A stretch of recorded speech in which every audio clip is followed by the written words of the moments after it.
और मैं हूँ साजिद खान और आप देख रहे हैं रेड टाइम प्रॉपर्टी। शानदार मार्केट लेके आए हैं कमर्शियल प्रॉपर्टी के ख्वाहिशमंद हजरात के लिए।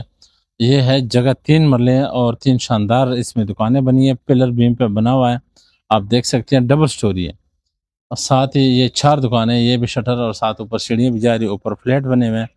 कार्नर का ये कमर्शियल प्रॉपर्टी है, ऊपर आपका फ्लैट है और नीचे आपकी दुकानें हैं। तो पीछे प्लाट भी इसके साथ 12 मरले का अवेलेबल है हमारे पास। सिर्फ इस मार्केट की जो कीमत है, जो बना हुआ है कंस्ट्रक्शन डबल, इसका 65 लाख रुपए। अगर आप साथ पीछे प्लाट भी लेना चाहते हैं, 48 लाख उसकी डिमांड है। यानी 4 लाख रुपए मरले के हिसाब से वो प्लाट आपको मिलेगा और ये जो मार्केट बना हुआ है ये 65 लाख रुपए में। तो आइए आपको दिखाते हैं आगे, साथ प्लाट भी और ये दुकानें भी। ये कमर्शियल प्रॉपर्टी है। ये दुकानें आप ये देखते हैं कितने मोटे इसके पिलर बने हुए हैं, बीम बना हुआ है ज़बरदस्त किस्म का, ये खूबसूरत।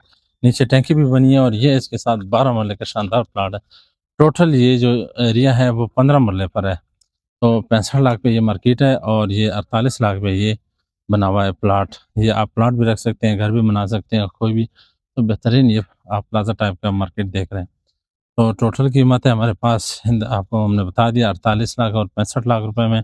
इसमें मज़ीद गुंजाइश हो सकती है, हमारे दिए गए नंबर पर रब्ता कर लें।